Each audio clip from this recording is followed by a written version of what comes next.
Gun and Go, the strongest duo in history versus James and Kite, the strongest duo of today. कौन है superior? ये debate लोकिज्म के fans के बीच चलती रहती है, बट आज की वीडियो में हम फुल डिटेल में जानेंगे कि अगर इन दोनों डुओ का क्लैश हुआ तो कौन जीतेगा। एंड ऑल्सो आज हम ये भी डिस्कस करेंगे कि ये कैरेक्टर्स अभी के टाइम पे कितने स्ट्रॉन्ग हैं। और हाँ भाई, चैनल को अभी तक सब्सक्राइब नहीं किया हो तो कर लेना, क्योंकि आज तुम्हारा भाई तुम्हारे सारे डाउट्स क्लियर करके ही जाएगा। So let's begin. लोकिज्म की शुरुआत में जब हमने गन एंड गो को देखा था एंड जब अब हम उन्हें देख रहे हैं तो उनकी पावर्स में आसमान और जमीन का अंतर है। एंड स्ट्रॉन्ग होने के साथ साथ दोनों का बैटल आईक्यू भी बहुत ज्यादा इंक्रीज हो चुका है। तो चलो सबसे पहले हमारे वेपन जीनियस गो पे बात करते हैं। सो गो के पास अभी 50 नए मूनलाइट शॉर्ट स्टाइल टेक्निक्स के अटैक्स आ चुके हैं, जो उसने सिर्फ 1 घंटा ट्रेनिंग करके डेवलप करे थे। एंड इन अटैक्स को डेवलप करना कोई छोटी मोटी बात नहीं है। कई सालों तक नए अटैक्स को बनाना इम्पॉसिबल माना जाता था, बट गो ने इम्पॉसिबल को भी पॉसिबल कर दिया। And remember, her moonlight attack पिछले वाले से स्ट्रॉन्ग होता है। एंड ये अटैक्स भी क्या कम थे कि भाई के पास हुआरेंग स्वॉर्ड भी आ चुकी है, जो पूरे लोकिज्म की सबसे अनडिस्ट्रक्टेबल स्वॉर्ड मानी जाती है। और नई टेक्निक्स और हुआरेंग स्वॉर्ड के अलावा गो ने 3 फील्ड में मास्टरी की है। गो ने स्ट्रेंथ, स्पीड और टेक्निक पे मास्टरी की है। एंड गो अपनी इन मास्टरीज का फाइट में काफी अच्छे तरीके से यूज करता है। बाकी तो हम जानते ही हैं कि गो की ड्यूरेबिलिटी बहुत ज्यादा हाई है, as characters like Gun and Pechon जो के अटैक्स भी वो इजीली झेल लेता है। बट एक चीज और है जो लोकिज्म में गो किम को इतना डेंजरस और स्ट्रॉन्ग फाइटर बनाती है, एंड वो है वेपन मास्टरी। गो किम पूरे लोकिज्म में वेपन जीनियस के नाम से ही जाना जाता है। एंड राइटफुली बंदा ये टाइटल टोटली डिजर्व भी करता है, क्योंकि चाहे वो एक चॉपस्टिक हो या हो एक पेन, अगर कोई भी चीज गो के हाथों में आ जाती है ना, वो एक डेडली वेपन बन जाती है। एंड गो ने पूरे लोकिज्म में जिस तरह की वेपन मास्टरी की है ना, और किसी कैरेक्टर ने नहीं की। पर ये सब तो ही गो की बात। Now let's talk about how strong gun has gotten in prison. जैसा कि हम सब जानते हैं कि गन एक ऐसा कैरेक्टर है जो जितना ज्यादा फाइट करता है वो उतना ज्यादा स्ट्रॉन्ग बनता जाता है। एंड ये पॉसिबल हो पाता है गन के पाथ के कारण। एंड यस, गन के पाथ के बारे में हमें मानवा में कुछ नहीं बताया गया, बट कुछ हिंट्स और क्लूज को जोड़ के मैंने एक थ्योरी बनाई है कि गन का पाथ उसकी फिजिक है। मतलब गन की जो बॉडी है उसमें ब्लैक बोन्स है, ट्रू यूआई मोड है, inherited endurance, durability and strength है, और उसके यामाज़ाकी होने के कारण उसके अंदर फाइट करने का एक जोरदार पैशन भी है। और यही सब फैक्टर्स मिला के गन का पाथ बनाते हैं। गन के पाथ की एबिलिटी है to get stronger by fighting. मतलब जितना ज्यादा गन फाइट करता है वो उतना ज्यादा स्ट्रॉन्ग होते जाता है। एंड जैसे हर कैरेक्टर्स की कोई लिमिटेशंस होती है स्ट्रॉन्ग होने की, गन की ऐसी कोई भी लिमिटेशंस नहीं है। एंड भाई मैं ऐसा खुद नहीं बोल रहा हूँ, क्योंकि खुद चार्ल्स रॉय ने ये बात कही थी कि गन का कोई थ्रेशोल्ड नहीं है स्ट्रॉन्ग होने का। जितना ज्यादा वो फाइट करता है वो उतना ज्यादा स्ट्रॉन्ग होते जाता है। एंड मैनेजर किम भी जब यूजिन को इंडिविजुअली पाथ के बारे में बता रहे थे तब उन्होंने स्पेसिफिकली गन के फिजिक के बारे में बात की थी। बट ये सब तो हुई गन के पाथ की बात, पर गन की मास्टरीज क्या है? तो भाई मेरा ये मानना है कि गन एटलीस्ट 4 फील्ड में मास्टरी की है। गन ने स्ट्रेंथ, इंड्योरेंस, स्पीड और टेक्निक पे मास्टरी की है, और उसमें से स्ट्रेंथ और इंड्योरेंस की मास्टरी गन ने पहले से ही कर ली थी, बट स्पीड और टेक्निक की मास्टरी गन ने हंट फॉर गन आर्क के बाद की है। Now let's talk about guns true UI mode. Gun का यूआई मोड हमने last Hunt for gun arc में देखा था, जिसमें वो गो और यूआई डैनियल से फाइट कर रहा था। एंड जैसा कि हम सब जानते हैं कि यूआई मोड हमेशा फाइट को एनालाइज करते रहता है, जिसके कारण यूआई मोड के यूजर का बैटल आईक्यू बहुत ज्यादा हाई रहता है। एंड गन का यूआई मोड में बैटल आईक्यू तो पहले से ही बहुत ज्यादा हाई था, बट अब तो वो 2 स्ट्रॉन्ग ओपोनेंट से भी फाइट कर चुका है, तो तुम समझ ही सकते हो कि उसकी यूआई मोड का बैटल आईक्यू किस लेवल पे चला गया है। एंड इन जनरल भी उसका यूआई मोड बहुत ज्यादा डेंजरस एंड क्रेजी स्ट्रॉन्ग हो गया होगा। How strong our James and Gitae. James और कीटे एक ऐसे डुओ हैं जिनके अचीवमेंट से ही तुम अंदाजा लगा सकते हो कि ये कितने स्ट्रॉन्ग हैं। इन दोनों ने मिलकर गैब्रियोन किम का मर्डर किया। इसके साथ साथ जेम्स ली ने पूरी फर्स्ट जनरेशन को ठिकाने लगा दिया, एंड कीटे किम ने मैक्सिको जाके अपना खुद का कार्टेल ही बना दिया। मैं कीटे किम के कार्टेल के ऊपर भी वीडियो बना चुका हूँ, तुम चाहो तो देख सकते हो, मैं लिंक डिस्क्रिप्शन में दे दूंगा। तो आगे बढ़ते हैं वीडियो में। तो सबसे पहले हमारे legend of first generation James Lee के बारे में बात करें तो भाई लोकिज्म में हमें ये कंफर्मेशन तो मिल चुकी है कि जेम्स ली का path one of the strongest path to ever exist है। एंड भाई ये मैं खुद से नहीं बता रहा हूँ, क्योंकि जब यूजिन और मैनेजर किम का डिस्कशन हो रहा था पाथ के बारे में, तब मैनेजर किम ने ये खुद कंफर्म किया था कि जेम्स ली और गैब्रियोन किम का पाथ काफी ज्यादा स्ट्रॉन्ग है। एंड इसका छोटा सा ग्लिम्स हम देख भी सकते हैं जब जेम्स ली और जेग्योन्ना की फाइट हो रही थी। तब फाइट के दौरान जेग्योन्ना अपना signature move death kick James Lee के ऊपर मारने जा रहा था, तभी जेम्स ली ने कुछ सेकंड के लिए अपना पाथ एक्टिवेट करके जिस फैक्ट्री में वो दोनों फाइट कर रहे थे उसे ही उड़ा दिया था। और जैक योना को अधमरा कर दिया था।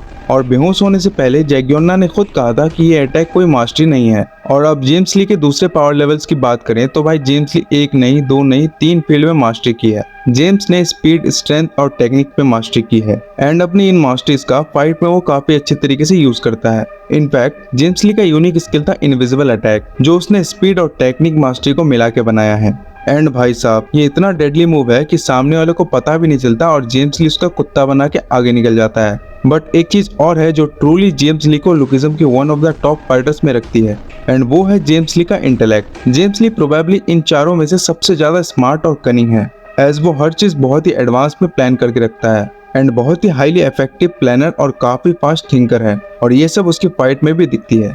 एंड नाउ अब अगर हम कीटे किम के पावर लेवल्स को देखें तो भाई कीटे किम एक अलग ही लेवल पे फाइट करता है एंड मेरे हिसाब से वो पूरे लुकिज्म का सबसे वायलेंट और डेंजरस कैरेक्टर है। कीटे किम गैब्रियन किम का बेटा है जो खुद लुकिज्म के सबसे स्ट्रॉन्गेस्ट कैरेक्टर थे। तो भाई सिंपल सी बात है, बंदा एक्सट्रीमली स्ट्रॉन्ग तो होगा ही।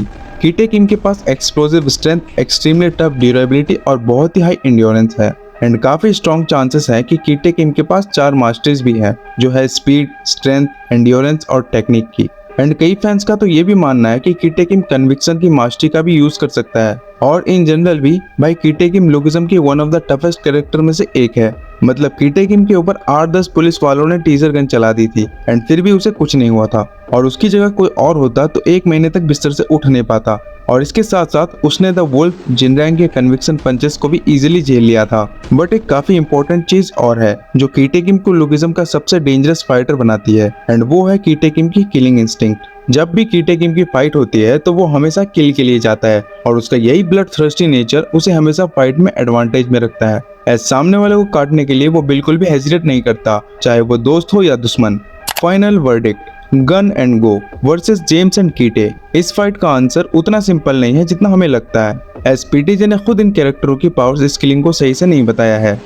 जब गन एंड जेम्स ली की फाइट बहुत पहले हुई थी तो उसका भी रिजल्ट कुछ नहीं आया था एंड जब यूजिन ने जेम्स ली को कहा था कि क्या वो गन को हरा सकता है तो जेम्स ली ने खुद कहा था कि शायद वो हार भी सकता है एंड जेम्स ली की तरफ से थोड़ी हेजिटेशन तो देखने मिली थी। एंड मैं बता दूं कि जेम्स ली वही बंदा है जिसने जैक योना को फाइट करने से पहले ही बोल दिया था कि मैं तुझे 5 मिनट में हरा दूंगा। बट भाई Hunt for big deal arc में जब जेम्स ली ने गन को बोला था कि गन क्या तुम मुझे रोक सकते हो, तब गन ने भी कोई रिप्लाई नहीं दिया था। एंड थोड़े समय पहले जेम्स ली ने गो को वीक बोल के कहा था कि वो कीटे किम के अलावा गन को प्रिजन से निकाल के उसे किंग ऑफ अंडरवर्ल्ड बना देगा, ना कि गो को। मतलब वो इनडायरेक्टली कीटे किम को गन से सुपीरियर मानता है। एंड खुद बुसान में डैनियल पार्क ने कीटे किम से फाइट करते टाइम ये बोला था कि कीटे किम अब तक का उसका सबसे स्ट्रॉन्गेस्ट ओपोनेंट है, जबकि वो जेम्स ली से हंट फॉर बिग डील में एंड गन से हंट फॉर गन आर्क में पहले ही भिड़ चुका है। इसके अलावा गो ने भी पेचोन जो जैसे स्ट्रॉन्ग फाइटर को, जिसको खुद यामाजा की सिंतारो भी रिस्पेक्ट करते थे, उसे कुछ ही मिनट्स में बहुत ही इजीली हरा दिया था। एंड कई फैंस ये भी बोलते हैं कि कीटे किम ने जैक और वास्को को वन शॉट कर दिया था, इसलिए वो गन से ज्यादा स्ट्रॉन्ग है।